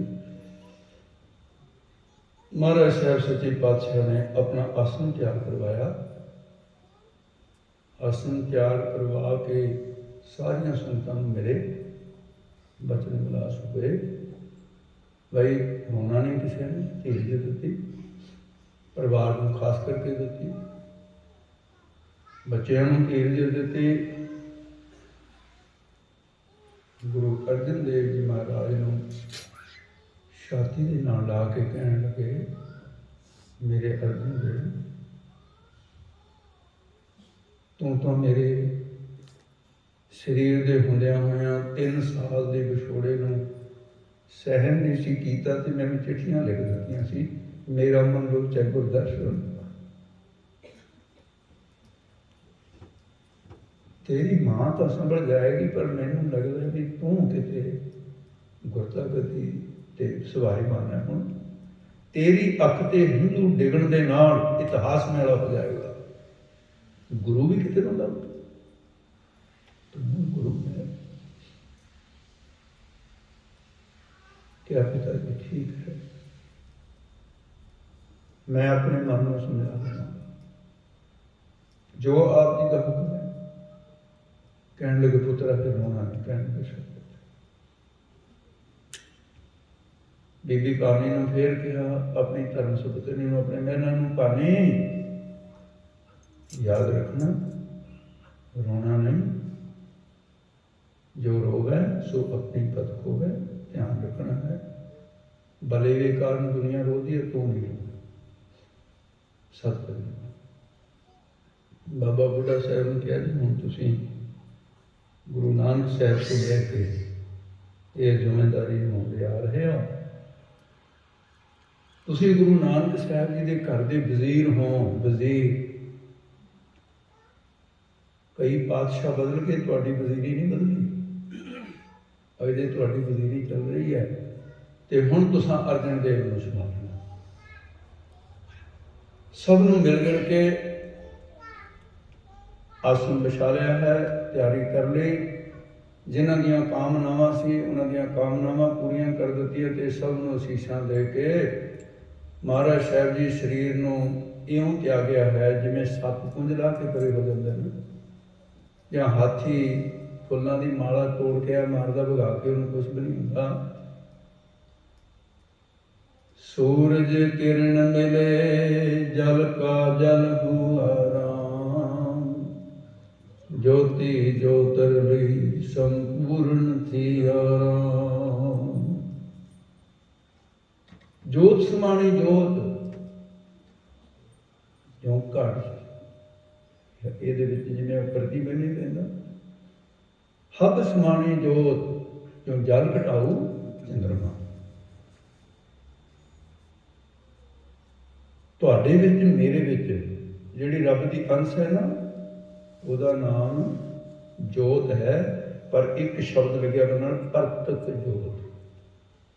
ਉਹ ਇਕੱਲੀ ਜੋਤ ਹੈ, ਇੱਕ ਪ੍ਰਤਕ ਜੋਤ ਹੈ। ਕਿਉਂਕਿ ਜੀਵ ਪ੍ਰਤਕ ਜੋਤ ਤੋਂ ਬਿਨਾਂ ਬਣਦਾ ਨਹੀਂ। ਜਿਹੜੀ ਸੱਤਾ ਜੀਵ ਨੂੰ ਦੇ ਰਹੀ ਹੈ, ਪ੍ਰਤੀ ਵੱਖਰੇ ਵੱਖਰੇ ਸਰੀਰਾਂ 'ਚ ਪ੍ਰਕਾਸ਼ ਰਹੀ ਹੈ, ਉਹਨੂੰ ਪ੍ਰਤਕ ਜੋਤ ਕਹਿੰਦੇ ਨੇ। ਉਹ ਅਦਵੈ ਆਨੰਦ ਜੋਤ ਹੈ ਜਿਹੜੀ ਉੱਪਰ ਹੈ। ਅਦਵੈ ਆਨੰਦ ਜੋਤ ਦੇ ਵਿੱਚ ਪ੍ਰਤਕ ਜੋਤ ਮਿਲਦੀ ਹੈ ਜਾ ਕੇ, ਜਿਹਦਾ ਕਦੇ ਕੋਈ ਜਨਮ ਮਰਨ ਨਹੀਂ ਹੁੰਦਾ। ਅਣਜਾਣਪੁਣੇ ਦੇ ਵਿੱਚ ਮੈਂ ਇੱਕ ਪ੍ਰਚਾਰਕ ਮਹਾਂਪੁਰਸ਼ ਜੀ ਦੀ ਸੋਭਾ ਵੀ ਬੜੀ ਸੀ। ਮੈਂ ਸੰਗਤ 'ਚ ਬੈਠਿਆ ਤੇ ਉਹਦੇ ਕੋਲੋਂ ਸੁਣਿਆ, ਕਹਿੰਦਾ ਜੋਤ ਤਾਂ ਜੋਤ ਦੇ ਵਿੱਚ ਪਹਿਲੇ ਮਿਲੀ ਹੋਈ ਹੈ, ਇਹਦਾ ਕੀ ਮਤਲਬ ਜੋਤੀ ਜੋਤ ਦਿਹਾੜੇ ਮਨਾਉਣ ਦਾ। ਮੈਂ ਕਿਹਾ ਮਹਾਂਪੁਰਸ਼ਾਂ ਨੂੰ ਇੱਜ਼ਤ ਬਣੀ ਰਹੇ, ਚੰਗੀ ਗੱਲ ਹੈ ਵੀ ਤੇਰਾ ਅਣਜਾਣਪਣਾ ਦਾ ਸਾਬਤ ਹੋ ਹੀ ਗਿਆ। ਹੁਣ ਕਮ ਸੇ ਕਮ ਤੇਰੇ ਚੇਲੇ ਚੇਲੀਆਂ ਦੇ ਵਿੱਚ ਤੇਰੀ ਤਾਂ ਇੱਜ਼ਤ ਬਣੀ ਰਹੇ, ਨਹੀਂ ਤਾਂ ਸਟੇਜ 'ਤੇ ਮੈਂ ਕਹਿ ਦਿੰਦਾ 2 ਅੱਖਰ, ਤੇਰਾ ਰਹਿਣਾ ਕੁਝ ਨਹੀਂ ਸੀ। ਇਸ ਕਰਕੇ ਹੁਣ ਤੂੰ ਆਪਣੀ ਇੱਜ਼ਤ ਲੈ ਕੇ ਜਾ, ਠੀਕ ਹੈ। ਪੜ੍ਹਨਾ ਨਹੀਂ, ਵਿਚਾਰਨਾ ਨਹੀਂ, ਜੋ ਮੂੰਹ 'ਚ ਆ ਕੇ ਉਹ ਕਹਿ ਦਿੰਦਾ। ਇੱਕ ਚੀਜ਼ ਨੂੰ ਸੁਣਾਉਣ ਵਾਸਤੇ ਪਤਾ ਨਹੀਂ ਕਿੱਥੇ ਕਿੱਥੇ ਕੀ ਦੇਖਣਾ ਪੈਂਦਾ ਹੈ। ਇਹ ਸੰਪਰਦਾ ਦੇ ਵਿੱਚ ਤਾਂ ਭਾਈ ਇਸ ਤਰ੍ਹਾਂ ਦੀ ਅੱਖਾਂ ਖੋਲ ਕੇ ਕਰਦਾ ਨਾ। ਜੇ ਕਿਤੇ ਗੱਲ ਸਾਬਤ ਕਰਨੀ ਪਵੇ, ਤੁਹਾਡੇ ਬੁੱਲ ਨਹੀਂ ਸੁੱਕਣੇ ਚਾਹੀਦੇ। ਫਿਰ ਖੁਸ਼ੀ ਚੜ੍ਹ ਵੀ ਆ ਜਾਵੇ ਕਰਨਾ। ਹੁਣ ਇੱਥੇ ਪਿੱਛੇ ਪੜਾਅ ਦੇ ਉੱਤੇ ਮੈਂ ਇਹਦੇ ਨਾਲ ਹੀ ਸਮਾਪਤੀ ਕਰਨਾ, ਸਮਾਪਤੀ ਹੋ ਗਿਆ। ਮੈਂ ਕਹਿ ਦਿੱਤਾ ਵੀ ਭਾਈ ਜਿਹੜਾ ਸ਼ਬਦ ਪੜ੍ਹਦੇ ਨਾ, ਵਾਹਿਗੁਰੂ ਨਾਮ ਜਹਾਜ਼ ਹੈ, ਚੜ੍ਹੇ ਸੋਤਰੇ ਪਾਰ, ਜੋ ਸਰਦਾ ਕਰ ਸੇਵੇ। ਗਾਹਾਂ ਕੀ ਹੈ ਜੀ, ਬੋਲਿਓ। ਹੈ ਜੀ, ਜਥੇਦਾਰ ਜੀ ਤੁਸੀਂ ਦੱਸਿਓ ਹੈ। ਇਹ ਜਥੇਦਾਰ ਜੀ ਗੁਰ ਸ਼ਬਦ ਹੈ ਨਹੀਂ ਇੱਥੇ, ਇਹ ਧਿਆਨ ਕਰਨਾ ਤੁਸੀਂ। ਮੈਂ ਤਾਂ ਇਹਨੂੰ ਤਾਂ ਪਤਾ ਸੀ ਜਤਿੰਦਰ ਸਿੰਘ ਨੂੰ, ਇਹਦੀ ਤਾਂ ਮੈਂ ਅਣਸੁਣੀ ਕਰਦੀ। ਮੈਂ ਤੁਹਾਡੀ ਕਵਿਤਾ ਕਿਹਾ, ਤੁਸੀਂ ਤੁਹਾਡੇ ਅੱਗੇ ਨਾਲ, ਕਿਉਂਕਿ ਤੁਸੀਂ ਇੱਥੇ ਦੇ ਸਿੰਘਾਂ ਦੇ ਆਗੂ ਹੋ, ਔਰ ਤੁਹਾਡਾ ਇਹ ਕਸੂਰ ਨਹੀਂ ਇਹਦੇ 'ਚ ਗੁਰ ਸ਼ਬਦ ਕਹਿਣ। ਆਹ ਨਵੀਂ ਪੀੜ੍ਹੀ ਦੇ ਸਾਰੇ ਗੁਰ ਕਹਿੰਦੇ ਨੇ, ਟਕਸਾਲ ਦੇ ਜਿੰਨੇ ਵਿਦਿਆਰਥੀ ਨੇ ਸਭ ਗੁਰ ਕਹਿੰਦੇ ਨੇ, ਪਰ ਗੁਰ ਸ਼ਬਦ ਹੈ ਨਹੀਂ। ਜੇ ਕੋਈ ਤੁਹਾਨੂੰ ਪੁੱਛੇ ਕਿ ਇਹ ਕਿਵੇਂ ਹੈ, ਤਾਂ ਉਹਨੂੰ ਇੱਕੋ ਅੱਖਰ ਕਹਿ ਦੇਵੇ ਗੁਰਮੁਖ ਪ੍ਰਕਾਸ਼ ਹੈ, ਸੰਤ ਗਿਆਨੀ ਗੁਰਬਚਨ ਸਿੰਘ ਜੀ ਦੀ ਲਿਖਤ ਪੜ੍ਹ ਕੇ ਲਿਖਿਆ, ਬਸ ਇੱਕੋ ਗੱਲ ਕਾਫੀ ਹੈ। ਸੰਤ ਗਿਆਨੀ ਗੁਰਬਚਨ ਸਿੰਘ ਜੀ ਨੇ ਸ਼ਬਦ ਗੁਰ ਤੋਂ ਬਿਨਾਂ, ਜਿਵੇਂ ਆਪਾਂ ਕਹਿੰਦੇ ਨਾਨਕ ਹੋਸੀ ਭੀ ਸੱਚ, ਇਹ ਤਾਂ ਨਹੀਂ ਕਹਿੰਦੇ ਗੁਰੂ ਨਾਨਕ ਹੋਸੀ ਭੀ ਸੱਚ, ਜਾਂ ਤੇਗ ਬਹਾਦਰ ਸਿੰਘ ਜਾਂ ਗੁਰ ਤੇਗ ਬਹਾਦਰ ਸਿੰਘ ਜੀ ਨਹੀਂ ਕਹਿ ਸਕਦੇ। ਇਹ ਰੂਪਦੀਪ ਪਿੰਗਲ ਦੇ ਅਨੁਸਾਰ ਸ਼ਾਂਤੀ ਬਣਤਰ ਦੇ ਵਿੱਚ ਦੋਸ਼ ਆ ਜਾਏ। ਇਹ ਸ਼ਬਦ ਗੁਰ ਸ਼ਬਦ ਲੱਗਣ ਦੇ ਨਾਲ ਅਰਥ ਦੇ ਵਿੱਚ ਤਾਂ ਭਾਵੇਂ ਵਧੀਆ ਮੁਕੰਮਲ ਬਣ ਗਈ ਗੱਲ, ਵੀ ਗੁਰੂ ਸਾਹਿਬ ਨੇ ਸਤਿਕਾਰ ਵੀ ਹੋ ਗਿਆ, ਲੇਕਿਨ ਜੋ ਸਿਧਾਂਤ ਚੱਲਿਆ ਆ ਰਿਹਾ ਸਿਧਾਂਤ ਵੀ ਟੁੱਟ ਗਿਆ। ਵਾਹਿਗੁਰੂ ਨਾਮ ਜਹਾਜ ਹੈ ਚੜੇ ਸੋ ਉਤਰੇ ਪਾਰ, ਜੋ ਸ਼ਰਧਾ ਕਰ ਸੇਵਦੇ ਪਾਰ ਉਤਾਰਨ ਹਾਰ। ਗੁਰ ਸ਼ਬਦ ਤੋਂ ਬਿਨਾਂ ਪਾਰ ਉਤਾਰਨ ਹਾਰ। ਉਹ ਮੈਂ ਉੱਥੇ ਸੰਗਤ ਦੇ ਵਿੱਚ ਕਹਿ ਦਿੱਤਾ, ਤੇ ਸਾਡੇ ਨਵੀਂ ਪੀੜ੍ਹੀ ਦਾ ਗਿਆਨੀ ਸਿੰਘ, ਤੇ ਉਹਨੂੰ ਕਿਸੇ ਨੇ ਕਿਹਾ, ਉਹ ਮੇਰੇ ਕੋਲ ਆਇਆ ਬੜੇ ਪਿਆਰ ਦੇ ਨਾਲ, ਉਹਨੇ ਕਿਹਾ ਬਾਬਾ ਜੀ ਮੇਰੀ ਬੇਨਤੀ ਹੈ, ਇਹ ਥੋੜ੍ਹੀ ਜਿਹੀ ਵਿਚਾਰ ਕਰਨੀ ਸੀ। ਮੈਂ ਕਿਹਾ ਕਿੱਡੀ ਕੁ ਹੈ, ਲੰਮੀ ਚੌੜੀ ਹੈ? ਕਹਿੰਦਾ ਹੈ ਤਾਂ ਥੋੜ੍ਹੀ ਹੋ। ਮੈਂ ਕਿਹਾ ਵੀ ਇਹ ਤਾਂ ਜੋੜਾ ਪਾਉਂਦੇ ਪਾਉਂਦੇ ਹੋ ਜੂਗੀ, ਤੂੰ ਦੱਸ ਕੀ ਹੈ? ਕਹਿੰਦਾ ਜੀ ਉਹ ਜਿਹੜਾ ਤੁਸੀਂ ਕਿਹਾ ਵੀ ਗੁਰ ਸ਼ਬਦ ਨਹੀਂ ਕਹਿਣਾ, ਵੀ ਉਹ ਟਕਸਾਲ ਦੇ ਫਲਾਣੇ ਗਿਆਨੀ ਦੀ ਲਿਖਤ ਦੇ ਵਿੱਚ ਲਿਖਿਆ ਹੈ। ਤੇ ਮੈਂ ਕਿਹਾ ਕਹਿਣ ਤਾਂ ਲੱਗਿਆ ਸੀ ਮੈਂ ਕੁਛ ਹੋਰ, ਫਿਰ ਮੈਂ ਉਹ ਛੱਡ ਕੇ ਮੈਂ ਕਿਹਾ ਨਹੀਂ ਉਹਨੂੰ ਇਹ ਗੱਲ, ਕਹਿਣ ਤਾਂ ਮੈਂ ਇਹ ਲੱਗਿਆ ਸੀ ਵੀ ਜੇ ਤੇਰਾ ਵਿਸ਼ਵਾਸ ਉਹਦੇ ਤੇ ਸੰਤ ਗਿਆਨੀ ਗੁਰਬਚਨ ਸਿੰਘ ਤੋਂ ਵੱਧ ਹੈ ਤਾਂ ਤੂੰ ਉਹ ਕਿਹਾ ਕਰ, ਮੇਰਾ ਵਿਸ਼ਵਾਸ ਸੰਤ ਗਿਆਨੀ ਗੁਰਬਚਨ ਸਿੰਘ ਦਾ ਮੇਰਾ ਬਣਿਆ ਰਹਿਣ ਦੇ। ਤੂੰ ਇਉਂ ਕਹਿ ਲੈ ਤੇ ਮੈਂ ਇਉਂ ਕਹਿ ਲੂੰਗਾ, ਝਗੜਾ ਨਹੀਂ ਆਪਾਂ ਨੇ ਕਰਨਾ। ਤੂੰ ਭਾਵੇਂ ਨਾਲ ਇੱਕ ਤੁਕ ਹੋਰ ਵੀ ਲਾ ਲੈ, ਮੈਂ ਤੈਨੂੰ ਤਾਂ ਕਦੇ ਤੇਰੇ ਤੇ ਇਤਰਾਜ਼ ਨਹੀਂ ਕਰੂੰਗਾ, ਪਰ ਬਈ ਮਹਾਂਪੁਰਖਾਂ ਦੀ ਲਿਖਤ ਇਹ ਹੈ। ਫਿਰ ਮੈਂ ਇੱਕ ਐਗਜ਼ਾਮਪਲ ਦਿੱਤੀ ਉਹਨੂੰ, ਮੈਂ ਕਿਹਾ ਮਹਿਤੇ ਤੋਂ ਛਪਦੇ ਹੋਏ ਗੁਟਕਿਆਂ ਦੇ ਅੰਦਰ ਅੱਜ ਵੀ ਪਏ ਨੇ ਗੁਟਕੇ। ਹੋ ਤੇਗ ਬਹਾਦਰ ਸਿਮਰਿਆ, ਸਿਹਾਰੀ ਨਾਲ ਪਾਠ ਹੁੰਦਾ ਰਿਹਾ, ਤੇ ਹੁਣ ਬਿਹਾਰੀ ਨਾਲ ਆ ਰਿਹਾ। ਜਦੋਂ ਸਿਹਾਰੀ ਨਾਲ ਆਉਂਦਾ ਸੀ ਹਰੀ ਸਿੰਘ, ਉਦੋਂ ਵੀ ਕਹਿੰਦਾ ਸੀ ਤੇਗ ਬਹਾਦਰ ਸਿਮਰਿਆ ਪਾਠ ਸੁੱਧ ਹੈ। ਪਰ ਹੁਣ ਟਕਸਾਲ ਦਾ ਜਿਨ੍ਹਾਂ ਅਰਦਾਸ ਵਾਲਿਆਂ ਨੇ ਤੇ ਭਾਈ ਜੀ ਸੁੰਦਰ ਪਾਲ ਜਿਹਨਾਂ ਨੂੰ ਅਗੇ ਵੀ ਟਕਸਾਲ ਦਾ ਤਾਂ ਸਾਰਾ ਸਹੀ ਹੁੰਦਾ ਜੀ, ਤੇ ਇਹੋ ਜਿਹੇ ਨੇ ਸਾਰੇ ਅਰਦਾਸ ਦੇ ਵਿੱਚ ਤੇਗ ਬਹਾਦਰ ਸਿਮਰਿਆ ਇਹੀ ਪਕਾ ਲਏ ਸਾਰੇ, ਪਰ ਸਿਮਰਿਆ ਪਾਠ ਹੈ ਨਹੀਂ। ਕਲਗੀਧਰ ਪਾਤਸ਼ਾਹ ਨੇ ਪਾਠ ਮੰਨਿਆ ਬਿਹਾਰੀ ਦੇ ਨਾਲ, ਤੇ ਸੰਤ ਗਿਆਨੀ ਗੁਰਬਚਨ ਸਿੰਘ ਨੇ ਪਾਠ ਮੰਨਿਆ ਦਸਮ ਦੀ ਸਾਰੀ ਉਹਨਾਂ ਦੀ ਸਾਸ ਜੀ ਕਾਪੀ ਦਾਸ ਦੇ ਕੋਲ ਹੈ, ਕਿਹੜੇ ਕਿਹੜੇ ਪਾਠ ਉਹਨਾਂ ਨੇ ਨਿਰਣੇ ਕੀਤੇ। ਇਸ ਕਰਕੇ ਹੈ ਵੀ ਨਵੀਂ ਪੀੜ੍ਹੀ ਦੇ ਨੌਜਵਾਨਾਂ ਨੂੰ ਬਜਾਏ ਇਤਰਾਜ਼ ਕਰਨ ਦੇ, ਉਹਨੂੰ ਥੋੜ੍ਹੀ ਜਿਹੀ ਧੀਰਜ ਭਾਵ ਦੇ ਨਾਲ ਅਪਣਾਉਣਾ ਚਾਹੀਦਾ ਹੈ ਕਿ ਸੰਤ ਗਿਆਨੀ ਗੁਰਬਚਨ ਸਿੰਘ ਤੋਂ ਵੱਡਾ ਤੁਹਾਡੇ 'ਚ ਗਿਆਨੀ ਕੋਈ ਨਹੀਂ ਹੋ ਸਕਦਾ। ਉਹਨਾਂ ਦਾ ਅਪਮਾਨ ਨਹੀਂ ਕਰਨਾ, ਸਤਿਕਾਰ ਕਰਨਾ। ਤੇ ਫਿਰ ਵੀ ਤੁਹਾਨੂੰ ਹੁਣ ਵਾਲੀ ਪੀੜ੍ਹੀਆਂ 'ਤੇ ਜ਼ਿਆਦਾ ਵਿਸ਼ਵਾਸ ਹੈ ਵੀ ਆਪਣਾ ਝਗੜਾ ਕੋਈ ਨਹੀਂ, ਪਰ ਇਹ ਪਾਠ ਹੈ। ਸੋ ਇਸ ਕਰਕੇ ਸਾਹਿਬ ਜੀ, ਸਤਿਗੁਰੂ ਮਹਾਰਾਜ ਸਾਹਿਬ ਜੀ ਅੱਜ ਦੇ ਦਿਨ ਸਾਹਿਬ ਜੀ ਜੋਤੀ ਜੋਤ ਸਮਾਏ, ਤੇ ਜੋਤੀ ਜੋਤ ਦਾ ਜਿਹੜਾ ਦਿਹਾੜਾ ਹੈ ਮਹਾਰਾਜ ਸਾਹਿਬ ਜੀ ਦਾ, ਉਹ ਭਾਦਰੋਂ ਸੁਦੀ ਤੀਜ ਦਾ ਹੋਣ ਕਰਕੇ ਆਪਾਂ ਇਹਦੀ ਵਿਚਾਰ ਕੀਤੀ ਹੈ।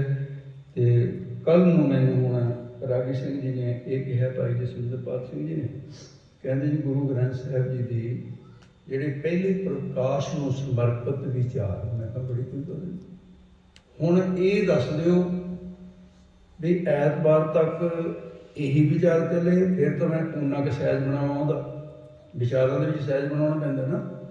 ਜੇ ਇੱਕ ਦਿਨ ਕਰਨੀ ਹੈ ਤਾਂ ਕੱਲ੍ਹ ਨੂੰ ਇਹ ਸਾਰਾ ਫਿਰ ਆਪਣਾ ਵਿਚਾਰ ਕੱਲ੍ਹ ਨੂੰ ਸਮਾਪਤ ਕਰ ਦਈਏ। ਜੇ ਐਤਵਾਰ ਤੋਂ ਕਰਨੀ ਹੈ ਤਾਂ ਸਹਿਜੇ ਸਹਿਜੇ ਇੱਕ ਦਿਨ ਦੀ ਕਥਾ ਅਗਲੇ ਦਿਨ ਫਿਰ 7 ਦਿਨ ਹੀ ਚੱਲੂ।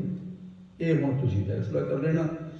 ਤੇ ਦੁਕਾਨ ਵਾਲੇ ਕੋਲ ਤਾਂ ਭਾਈ ਥਾਨ ਭਰੇ ਪਏ ਹੁੰਦੇ, ਉਹ ਕਹਿੰਦਾ ਜਿੰਨਾ ਕਿ ਤੈਨੂੰ ਚਾਹੀਦਾ ਝੱਗਾ ਸਮਾਉਣਾ ਕਿ ਪਜਾਮਾ ਸਮਾਉਣਾ, ਤੇ ਜਿੰਨਾ ਕਿ ਤੂੰ ਲੈਣਾ ਤੇ ਉਹ ਦੇਖ ਲੈ, ਉਹਨਾਂ 'ਚ ਬਸਤਰ ਪਿਆ।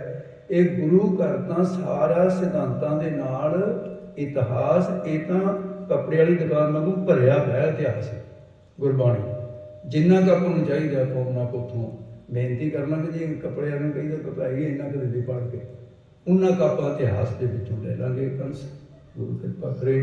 ਆਹ ਹੁਣ ਇੱਥੇ ਸਮਾਪਤੀ ਹੈ। ਸਾਰਿਆਂ ਗੁਰਮੁਖਾਂ ਦਾ ਭਾਈ ਧੰਨਵਾਦ ਹੈ। ਭਾਈ ਭੁਪਿੰਦਰ ਸਿੰਘ ਜੀ ਹਰ ਸਾਲ ਇਹ ਪ੍ਰੋਗਰਾਮ ਜਿਹੜਾ ਮੂਹਰੇ ਹੋ ਕੇ ਬਣਾਉਂਦੇ ਹੈ। ਇਹ ਕੰਮਾਂ ਕਾਰਾਂ ਦੇ ਵਿਧਾਨ ਤੁਹਾਨੂੰ ਸਾਰਿਆਂ ਨੂੰ ਪਰ ਸਾਰੀ ਸੰਗਤ ਆਈ ਹੈ। ਬਹੁਤ ਬਹੁਤ ਧੰਨਵਾਦ। ਤੇ ਆਓ ਹੁਣ ਆਨੰਦ ਸਾਹਿਬ ਦਾ ਪਾਠ, ਆਨੰਦ ਸਾਹਿਬ ਦਾ ਪਾਠ ਤੇ ਅਰਦਾਸ ਕਰੀਏ। ਰਾਮ ਕਲੀ ਮਹਲਾ ਤੀਜਾ। ਆਨੰਦ ਇੱਕ ਓੰਕਾਰ ਸਤਿਗੁਰ ਪ੍ਰਸਾਦਿ। ਆਨੰਦ ਭਇਆ ਮੇਰੀ ਮਾਏ, ਸਤਿਗੁਰੂ ਮੈਂ ਪਾਇਆ ਸਤਿਗੁਰ ਤਾਂ। ਭਾਈ ਬੋਲੋ, ਸਾਰੇ ਬੋਲੋ।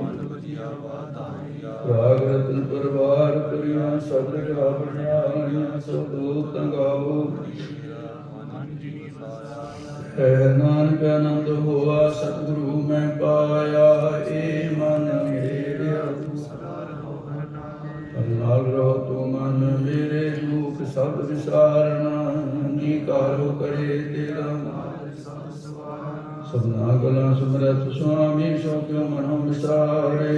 ਕਹਿ ਨਾਨਕ ਮਨ ਮੇਰੇ ਸਾਕੇ ਸਾਹਿਬਾ, ਕਿਆ ਨਾਹੀ ਕਰਤੇ ਰਹਿ। ਸਦਾ ਸਿਫਤ ਸਲਾਹ ਤੇਰੀ, ਨਾਮ ਮਨ ਬਸਾਵੇ। ਨਾਮ ਜਿਨ ਕੇ ਮਨ ਬਸਿਆ, ਕਹਿ ਨਾਨਕ ਸੱਚੇ ਸਾਹਿਬ, ਕਿਆ ਨਾਹੀ ਕਰਤੇ ਰਹਿ। ਸਾਚਾ ਨਾਮ ਮੇਰਾ ਸਾਚ ਨਾਮ ਆਧਾਰ ਮੇਰਾ, ਜਿਨ ਭੁੱਖਾਂ ਸਭ ਗਵਾਰੀਆਂ ਕਰ ਸਾਤ ਸੁਖ ਮਨਿਆ।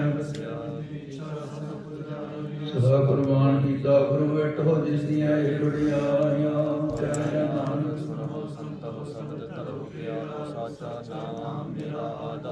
ਬਾਜੇ ਪੰਜ ਸ਼ਬਦ ਘਰ ਸੁਭਾਗੈ, ਘਰ ਸੁਭਾਗੈ ਸ਼ਬਦ ਬਾਜੇ। ਕਲਾ ਜਿਤ ਕਰ ਧਾਰਿਆ, ਕਰਨ ਪਾਇਆ ਤੁਧ ਜਨ ਕੋ ਸੇ ਨਾਮ ਹਰ ਕੇ ਲਾਗੇ। ਕਹਿ ਨਾਨਕ ਅਨੰਦ ਸੁਨੋ ਬਟ ਭਾਗਿਓ, ਸਗਲ ਮਨੋਰਥ ਪੂਰੇ। ਪਾਰ ਬ੍ਰਹਮ ਪ੍ਰਭ ਪਾਇਆ, ਭੂਖ ਰੋਗ ਸੰਤਾਪ ਉਤਰੇ। ਸੁਣੀ ਸੱਚੀ ਬਾਣੀ, ਸੰਤ ਸਾਜਨ ਸੁਣਤੇ ਪੁਨੀਤ ਕਹਤੇ। ਪਵਿੱਤ ਸਤਿਗੁਰ ਰਹਿਆ ਭਰਪੂਰੇ। ਸ਼ਲੋਕ ਪਵਨ ਗੁਰੂ ਪਾਣੀ ਪਿਤਾ, ਮਾਤਾ ਧਰਤ ਮਹਾਤ। ਦਿਵਸ ਰਾਤ ਤੋਇ ਹਰਿਆ ਗੁਰਿਆ ਵਜੇ ਧਰਮ। ਕਰਮੇ ਆਪੋ ਆਪਣੀ, ਕੇ ਨੇੜੇ ਕੇ ਜੀ ਨਾਮ ਤੇ ਆਇਆ। ਗਏ ਮੁਸਕਤ ਕਾਲ, ਨਾਨਕ ਤੇ ਮੁਖ ਉਜਲੇ। ਜਿਨੀ ਨਾਮ ਤੇ ਆਇਆ, ਗਏ ਮੁਸਕਤ ਨਾਨਕ ਤੇ ਮੁਖ ਉਜਲੇ। ਤੇਰੀ ਛੁਟੀ ਨਾਮ। ਵਾਹਿਗੁਰੂ ਜੀ ਕਾ ਖਾਲਸਾ, ਵਾਹਿਗੁਰੂ ਜੀ ਕੀ ਫਤਿਹ।